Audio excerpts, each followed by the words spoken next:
For real this time. Thank you for the clarification question, Nancy.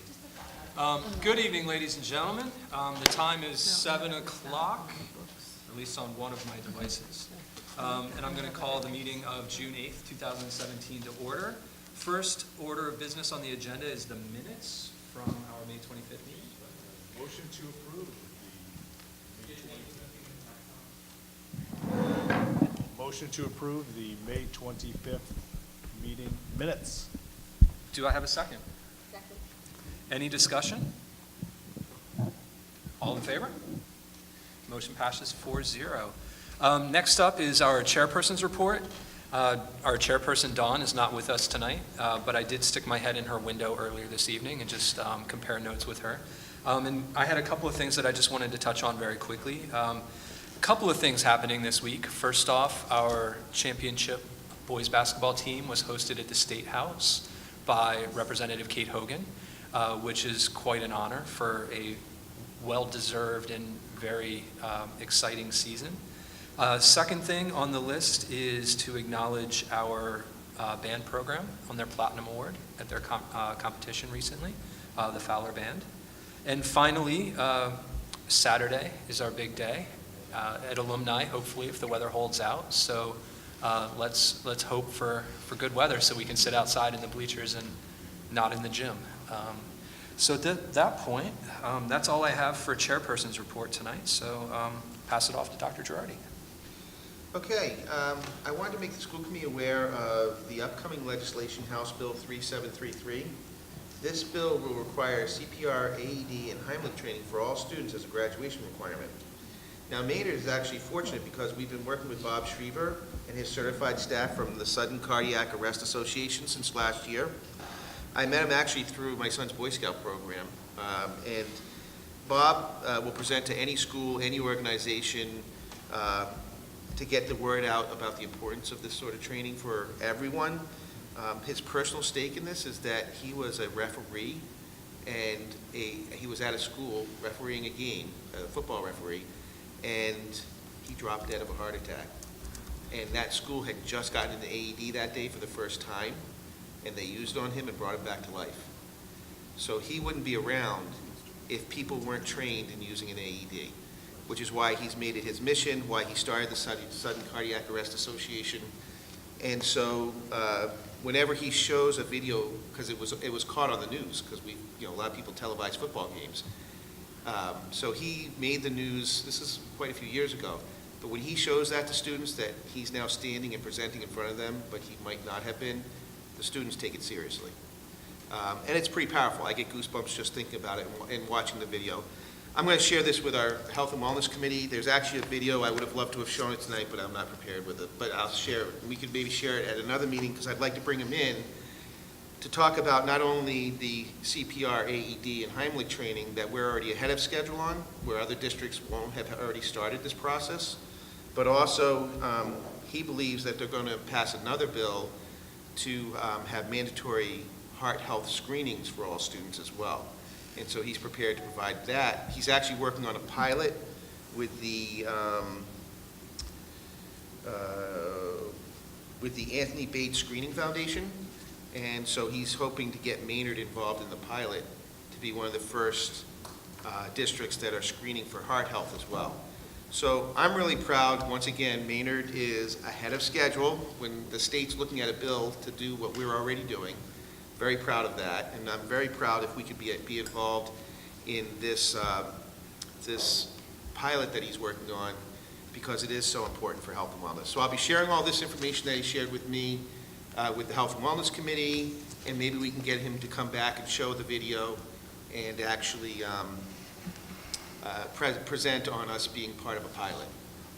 So I'm looking forward to even more information on this at a later date. Again, so proud of all the things we're doing in Maynard. Thank you. Okay. Thank you, Bob. So switching back to my agenda here.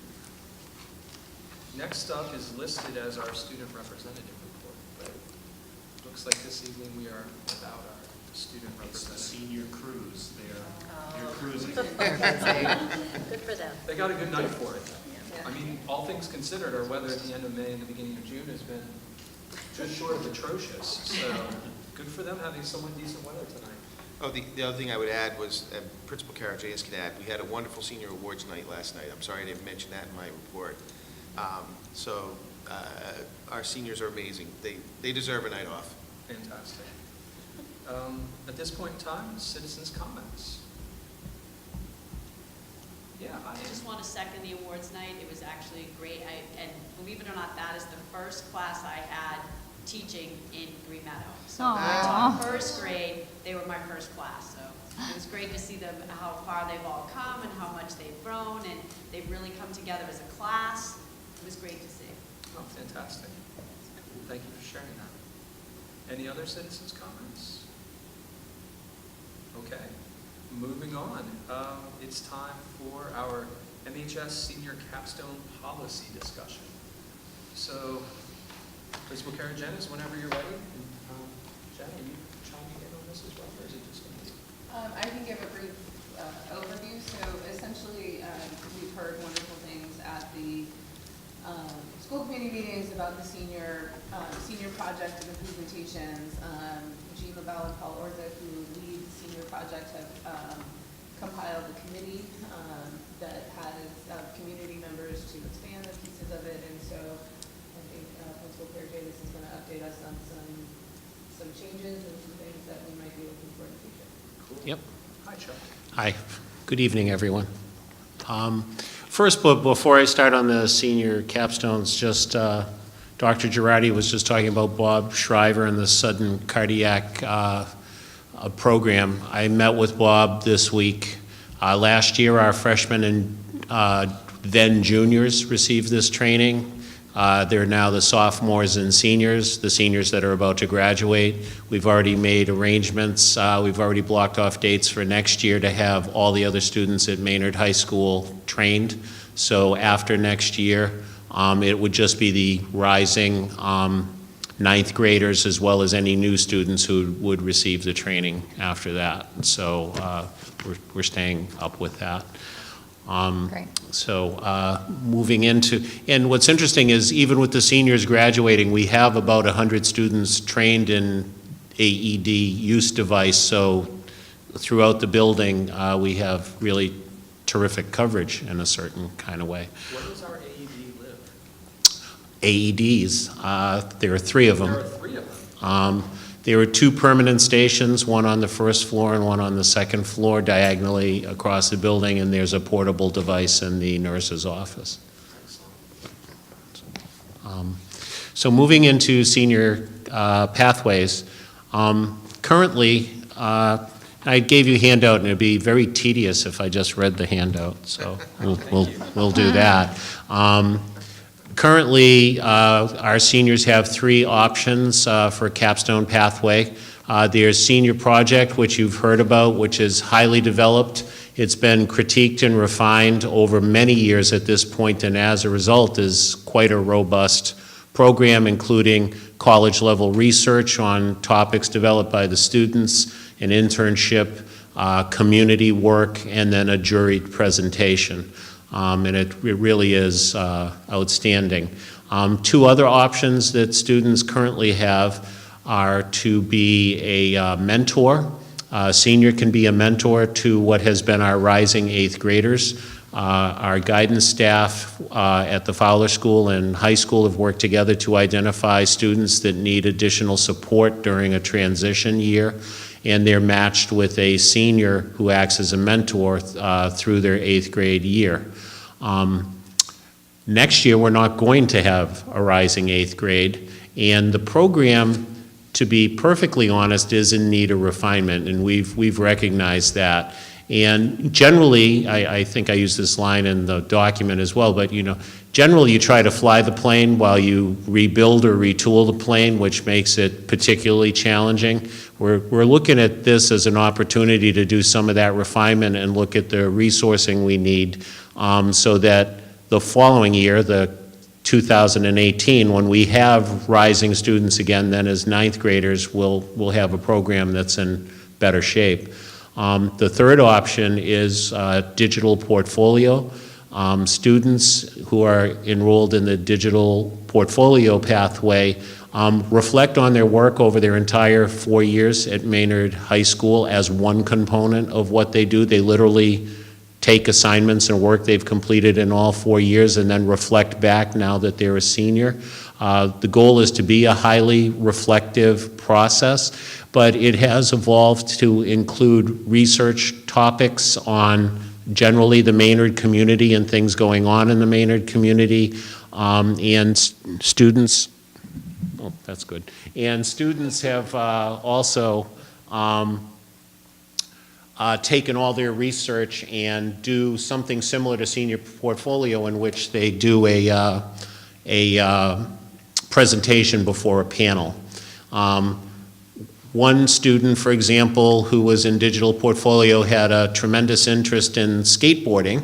And you might say, well, how do you get skateboarding to work? But through his community research, he actually located a small skateboard company that donates a percentage of their profits to a reading program in Central America, I believe it was. So he became involved there, started volunteering there, and his presentation included this work that he discovered and how it tied into his own interest.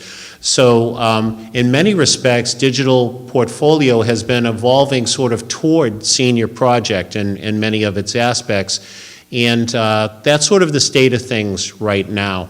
I guess the final point about the state of things right now is our 8th graders and next year our 9th graders do a 1 quarter per year rotation through a variety of classes. It could be art, it could be one of our technology classes, it could be gym. But one of the things we've added is actually an introduction to the capstone pathway. So even as an 8th grader and next year as a 9th grader, students start thinking about what they're going to do their senior year and start thinking about sort of future plans at a younger age in school. For the future, we do foresee mothballing for a single year, although maybe not. There's some ideas about what we could do with the Green Meadow School. But we're anticipating mothballing the mentoring program for a single year while we make some refinements. And we've actually already had a meeting, and I think it's going to evolve into meetings about where do the senior pathways go in the future. A possibility would be to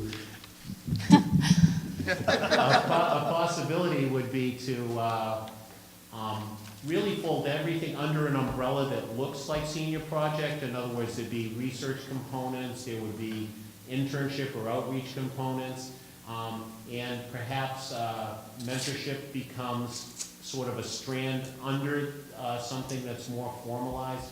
Maybe digital portfolio is a strand under something more formalized, because we really do want our students to be versed in things like presentations before group, aspects of research, and so those are the sorts of things we'll be talking about going forward. We'll probably be back here next year sometime reporting on what we've developed along the way.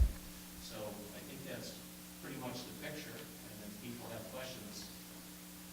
So I checked in with Dr. Girardi before the meeting tonight because I was a little unclear about the purpose of this presentation, because as a policy, it is something that we can review periodically and make changes to. But for tonight, the purpose is merely just to update us on the current state of the program, the temporary hiatus for the mentorship program for next year, with the hope of revamping it, and then possibly taking a long view of, as Principal Karagenis was saying, putting everything under the same umbrella so that we call it the capstone, but it'll just have elements of the 3 things that are currently in process. And I'd just like to add, this is an unusual, I've been out of Rhode Island for 6 years, but about 12 years ago, Rhode Island mandated capstone requirements for all schools, and they started off with multi-option tiered capstone requirements. And what happens is you go through growing pains and you learn how to do it better, and eventually you morph it into really one thing that works really well. And that's what Rhode Island did, and we're just in the middle of that process. But I'm so proud of what we're doing. The steering committee that was put together, I know Chuck and Jean and Paul are really excited about the community involvement in this, and it's moving in the right direction. I just, we just have to make sure that we put it all together, present it in a timely manner, like in January, for the school committee to make a decision in a future year to change anything specifically in the policy. So that way we give parents a heads up, because you don't want to change requirements on people without them having a heads up that they're changing. So that was, my concern was that we don't want to just blanketly change anything without going through the school committee.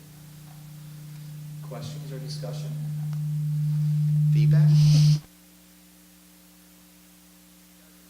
Excellent job, please. Like, between the last couple meetings with technology cutting out on you guys. Good troubleshooting. Yeah, fantastic, so.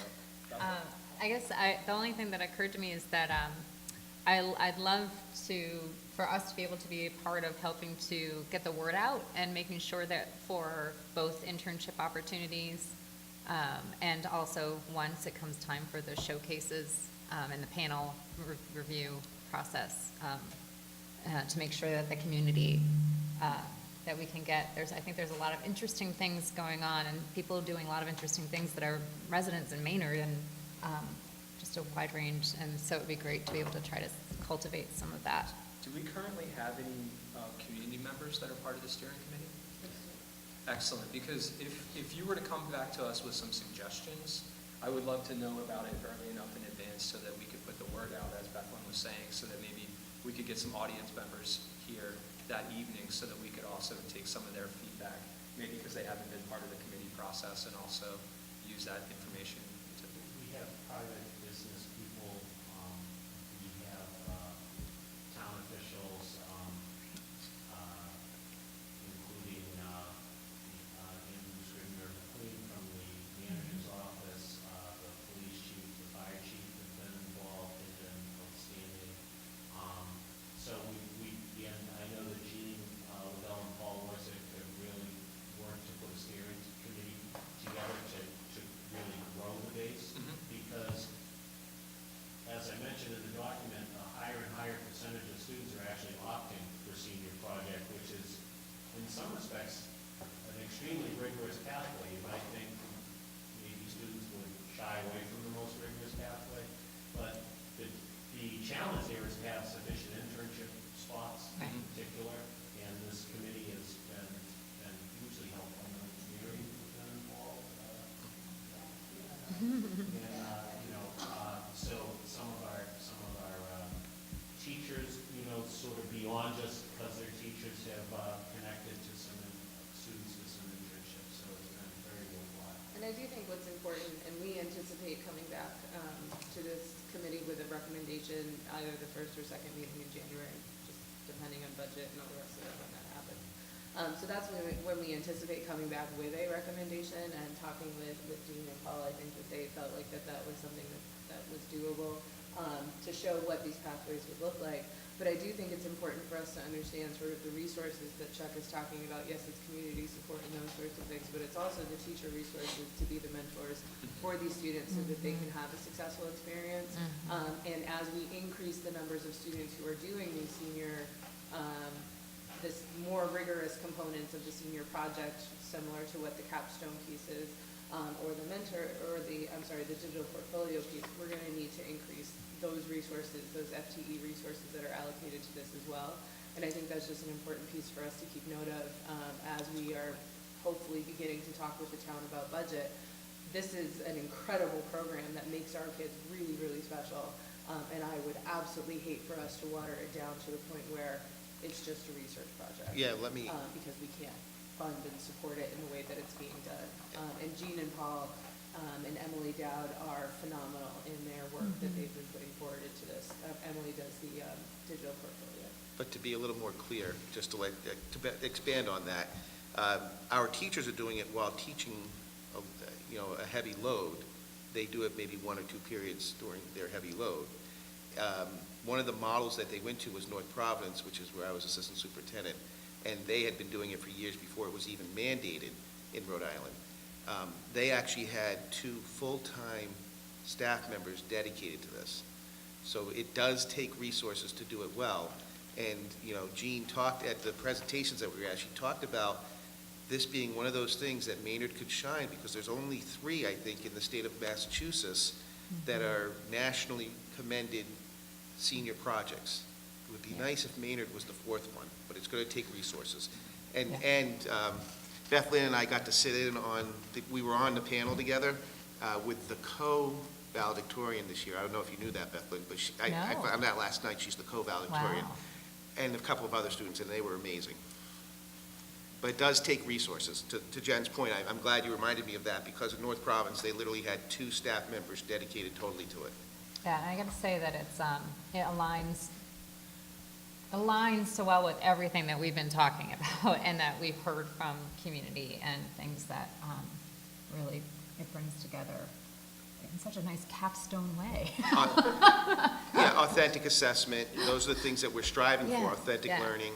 Yeah. So it really does tie everything together in our flagship schools, so. I was going to add, I was trying to find this from the presentation from Gallup. That's right. That the Gallup Foundation says, in terms of work success that students find later in life, the 2 biggest predictors are that they had a long-term project in school that took a long time to complete, and that they used what they were learning about to develop solutions to real-world problems in our community. And I love that the senior project, I feel like, does both of those, which are so important. So thank you for what you're doing for our students. Yeah, and just to talk about what Bob was just mentioning, I wrote myself a note when we were talking about it makes our students unique, and anything that we can do to sort of help them stand out from the pack in this increasingly competitive, ultra cut-through college application process.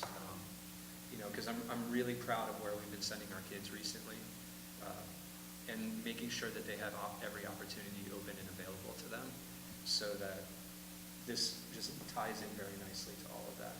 And presentation skills are hugely important. I was just talking to my 10th grade history class about that today, as a matter of fact, about how if you're going to create a presentation, create it with your talking points so that you're not just standing there reading us the PowerPoint slides. Because as I very gently pointed out to them, I've been reading for a very long time.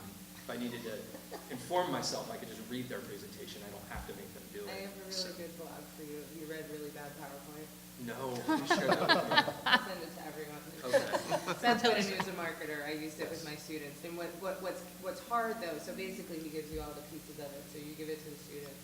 And then what's hard about it is that the next day when you give a really bad PowerPoint, they point it out. Right. That's okay. We can all use polishing of our professional skills. I will So, send that to you. Thank you. I'm sorry. I was premature. Any other comments or questions? I just think it's great. It works off a strength that we already have and an interest in buy-in that's already there. And that's exactly what I think we need to really pay attention to moving forward. And I think that's on our minds, but this is a great example of that. That's it. Sorry, done. No, cool. Thank you, Chuck. Thank you all. Thanks. Okay, moving on, I believe we have an Assabet Valley Collaborative update. Yes, we do.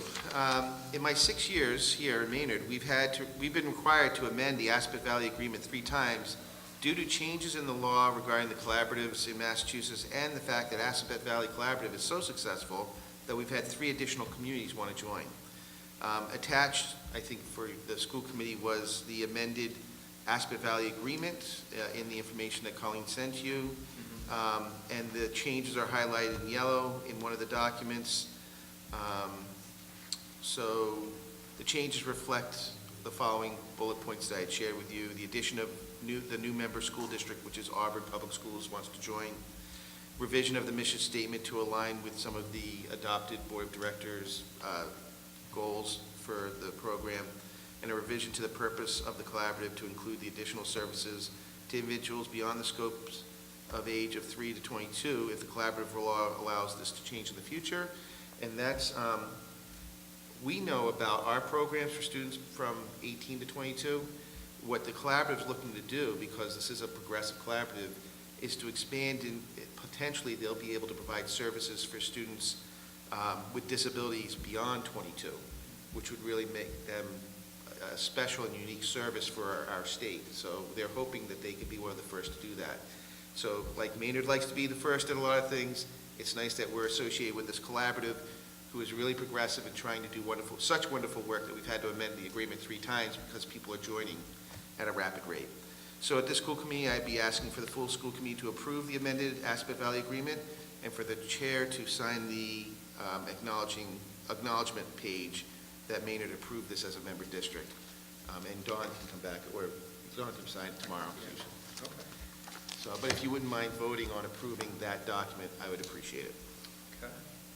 So I will motion that we approve the amended Assabet Valley Collaborative Agreement. Second? Discussion. All in favor? Motion passes 4-0. All right, thank you for the update on that. Moving on, members' comments and questions. Lots of questions. Sorry, I say that tongue in cheek. Mary and I were talking about how hard it is to be at the end of our school year for our educators that are in attendance. It's a tough time of year.